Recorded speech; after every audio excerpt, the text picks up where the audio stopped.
Change doesn't always start at the top. Sometimes it starts in a hallway conversation, a classroom comment, or a student saying, "This isn't working, and I want to fix it." At Crestwood, that spark has a name: Chargers for Change. This is District Discourse.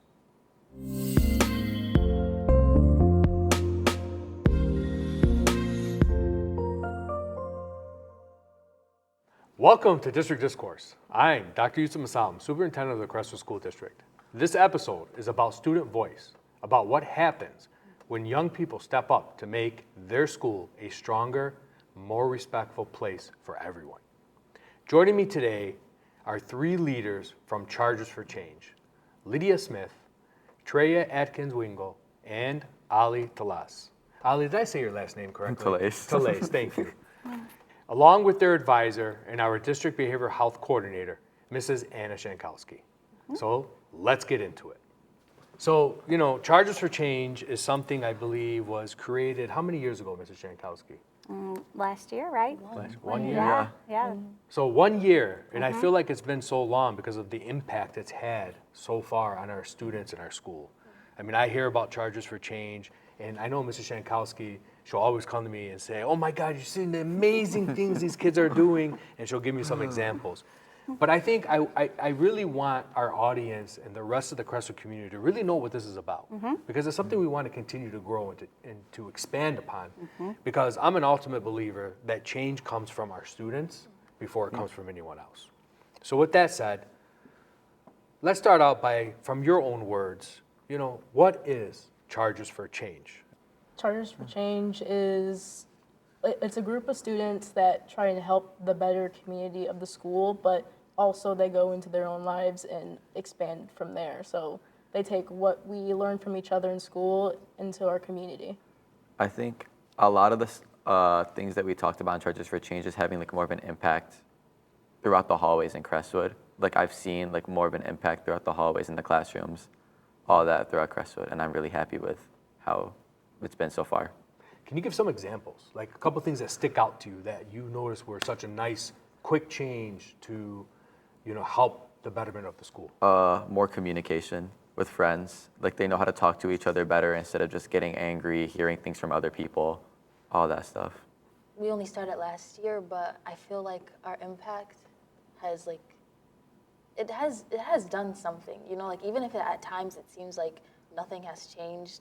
I remember the first day we ever went out and did something about all of this that we're talking about.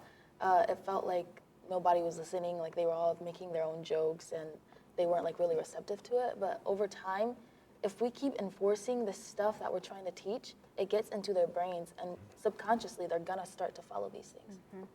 They say one of the most difficult transitional stages of a student's life is their freshman year. You go from middle school to high school, all of a sudden you go from being the oldest kid in the building to the youngest kid in the building. And there's a big difference between a 14-year-old and an 18-year-old. I mean, I think we all are aware of that. So Traeh, as a senior, what would you have wished could have been there for you as a freshman that you're noticing now with Chargers for Change that has an impact that is helping freshmen? I feel like social support, because there's a lot of times when people hear slurs or there's things that are not okay socially, and now that Chargers for Change has went through and helped the school environment, people call out the ill behaviors more, and I feel like that's something that I would have liked to have when I was a freshman. That's key. That is so key, because one of the things that we do face is, with social media and everything today, a lot of times people think certain words are okay to use because they hear it in social media. They hear it from one group or another group. And that is something that I know we as a district have really been focusing on, especially at the middle school level, that these words aren't okay. It's not okay to say this. It's not okay to, it's not a joke, type of thing. So you make a very, very, very good point. Mrs. Schankowski, I know you have been part of change initiatives your entire career. What have you truly seen come out of Chargers for Change that is so impactful that you want people to know about? One of the things that has really moved me with this group of kids, which we've been very blessed to have the same group pretty much. We lost a few seniors last year from our original club. But I feel like what we have done is we've empowered them to have the voice and to really talk about the things. And you know, we danced around the uncomfortable words, right, when we first met around the table. And we knew what those words were. But what I think that I challenged them to do was to say them out loud and to talk about why they are not okay, right? And to take that stand. And they came up with the idea of talking to the administration, right? Because when we came up with the plan about what would this look like rolling this out in the high school level, they knew that the office would have to support the change. Because, you know, kids will be kids. They'll challenge. They'll be like, yeah, right. They're saying we can't say some words. Well, we're going to say whatever we want to say. And I believe last year when we rolled this out, when they rolled this out to every single high school classroom, that the message was received, whether kids showed that up front or not, as Lydia kind of alluded to. Come on, that's So. great. You make a very, very, very important point. The students came up with what it needed to look like, and the students Yep. presented it to administration. Yep. That is crucial. So, Ali, I want to ask you a question. You know, you're the youngin on the table. You're a junior. You're coming back next year. What are some of the things that you are hoping to expand upon next year? I'm hoping to, like, we already enforce, like, the mind of, like, don't say these certain words. These, like, I want to more go into the impact, like, genuinely, what this does to people, why this isn't something that should be said, and how we can improve upon it throughout Crestwood. Because although it's a lot less now, it's still there, Yeah. and we still got to enforce and go throughout that. You know, I don't think at any point, in any situation, you're ever going to be exactly where you want to be. I mean, you're going to get there, you're going to try. Of course. I always say as a superintendent, my job is to work myself out of a job. And you might be like, what does that mean? My job is to get our district to the point where I'm not needed anymore. Now, will we ever get to that point? Probably not, because there's always something that's going to come up. But could we get to the point where I'm less needed? Definitely, definitely. What helps someone feel like they belong at school? Community. That's a big thing, especially because, like, in places like Crestwood and Riverside, where there's already a big, like, Arab community, for example, where people feel like they can belong, I feel like that individualism throughout that community is what's really important. And if people aren't being themselves, then they're not gonna feel like they belong. They feel like they have to, like, fake a personality, fake how they're acting. So I feel like that's a big thing within communities. I think diversity is really important in that aspect, but, which obviously we can't just, like, you know, automatically make the whole school, you know, black, white, Hispanic, all of that. But being diverse in who you are as a person, going on with that, like, individualism, being diverse in who you are as a person is a pretty good start with that. What are some things that you feel as a district we can do more of to bring that connection at a higher level? Teacher interaction. I feel like that could be a big thing. Not just, like, punishments, but also teachers, like, joining in on this, if that makes sense at all. Because I feel like people see teachers as just, like, this enforcer, like, you have to give these punishments to people who do this or that, but, like, teachers are people. I like how you say teachers are people, because the funniest thing is, not as a superintendent as much, but more when I was like a principal, or even as a teacher, if a kid or a student saw me at the movie theater, they're like, what are you doing here? And I'd be like, you know, I don't just spawn at 7:30 at school and disappear at 2:15. You know, I do have a life. And, you know, you touch upon something, and I know what I'm talking, like I was making a light of it, but I think that's a very, very important thing that we probably as a district need to do a better job at, is for teachers to show who they are as people, not just as the teacher standing in front of the classroom. How do we get our teachers, our principals, our adults, like, to show our students that they're people just like them, that they struggle like they struggle, they celebrate like they celebrate, they have needs, they have wants. I think one of the things that comes to mind for me is, like, our pep assemblies and, like, the things where teachers participate and it's not just students. Like, I remember recently we had an assembly where the teachers were voting for each other for stuff, and the whole like school was cheering for them. I think it's stuff like that that we need to like start so students will like connect with teachers more. I like that. I think people need to know that school isn't just like, it's not just about learning. Like I know a big part of it's about learning, but it's also like the social part that matters. Because if it was just learning, we'd stay online. There's no point in going to the school building. But we're there for like the social connections, not just with students, but like teachers, knowing about teachers, learning about teachers. It's like, that's a big part of it. Like you're not just there to get your diploma and run.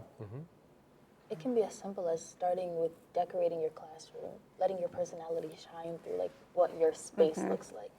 What do you think, Mr. Schankowski? We jump on this right away or what? Well, I mean, it's up to them. They're running their club, but we are in the middle of planning next year, right? So we're going to start planning what we're trying to do, and you know, as people probably remember, you know, last year we delivered a message that was hard and firm, and we talked about things that we do not want to hear people saying anymore, right?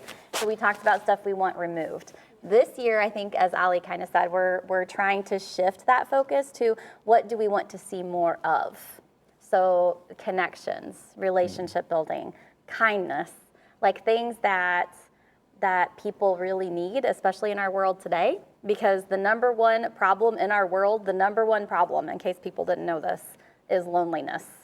People are so lonely because they think that social media is their friends and their family and their connection, and it's not real.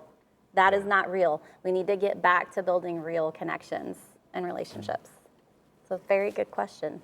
How we can do that. Well, I can tell you as your superintendent, you have my 110% support. And whatever needs you have or whatever ideas you have, do not hesitate. You know, I'm an email away, I'm a visit away, and we can always expand upon this because ultimately what I'm hearing here is we need to grow as a society to eliminate that loneliness so that everyone knows they are part of something bigger than just themselves. Absolutely. You know, if I'm hearing that. How do we take this culture, this philosophy that the Chargers for Change are having, and we trickle that to our middle school? We trickle that to our elementary schools. Because if we start young, we help them grow. I remember being a kid in like here, and like they would have the high school students from like Link Crew and stuff come and visit us, and like didn't they do like activities with us and stuff like that? I think that's a really good thing to do because it gave me like, okay, this is what I want to do when I get up there because these people are so cool. They're big high school students. Yeah. And I don't think that's ever going to change. So I think that's a good thing. That's a good tradition to keep. Okay. I think like taking what Lydia said and also going back to what we said with like the leading by example thing that we were talking about earlier, that's a big thing because like just like high schoolers leading by example, I think a lot of the middle schoolers would also follow along with that. A lot of the people would look at that and say, I like that, follow along with it. Well, they did talk about like how can we get the message to the elementary students, and one of the barriers for that is the time and travel, them missing class, going to the elementary to do the presentations. Last year's commitment to do those messages was needed and necessary, I think, but it did take a lot from them to do that. So we've talked about other ways to do that, like do we do some videos or you know, some fun skits and record that and then send that to the elementary schools so that their voices can still be heard, but maybe not take up as much of their time. So we have talked about it, we just have not put it down in a plan yet. So that's probably gonna be, again, a discussion for next year. Oh, that's great. That's great. So what I want to do to close out, I mean, we could sit here and talk about this all day long because I'm loving it. But what I want to do to close out is I just want to do just a quick, give the audience, give the Crestwood community one statement that you want everybody to take hold of that will help them continue to understand that they are not alone. Even when you feel like there's no one there, there's always a teacher or a counselor or a friend that you've never talked to there for you. You just don't know it yet. That's a big one. That's nice. I'd say that students need to stop being so scared of being vulnerable. There's nothing wrong with showing emotions. There's nothing wrong with showing who you are. That's the problem. Like, so many people feel like they have to be nonchalant or conform and be like everybody else, but away with conformity. Like, we should all be ourselves. That's great. I was literally just gonna say exactly what Lydia said. Where I was gonna say, be yourself, because at Crestwood, genuinely, I don't think, from the majority of people that I talk to, they don't care about how you're actually acting. Like, even when they get to know you, they don't care how you act. Just be yourself and they'll be happy. I would suggest people to be more curious and to ask more questions about the differences between people instead of feeling the fear, right, of feeling like there'll be judgment or if you ask a dumb question, you know, that kind of thing. But actually putting yourself out there to say, hey, I noticed that you said this word the other day and I don't know what that word is. Like, teach me what that word is, right? We have opportunities to learn from each other. And my thing is never miss a learning opportunity. Never miss one. You know, I like how each of you talk about you as an individual are special within yourself, and don't try to be like other people. Be you. Be you. Do you. You don't need to be any different. Today we heard what real leadership sounds like. Chargers for Change is a reminder that our students are not just the future, they are shaping the present. They're asking the right questions, taking action, and showing us how school culture can grow stronger when we lead with respect and empathy. Thank you for joining us. This is District Discourse. Until next time, keep the discourse going. And don't forget, click the like, click the share, subscribe, make me YouTube famous.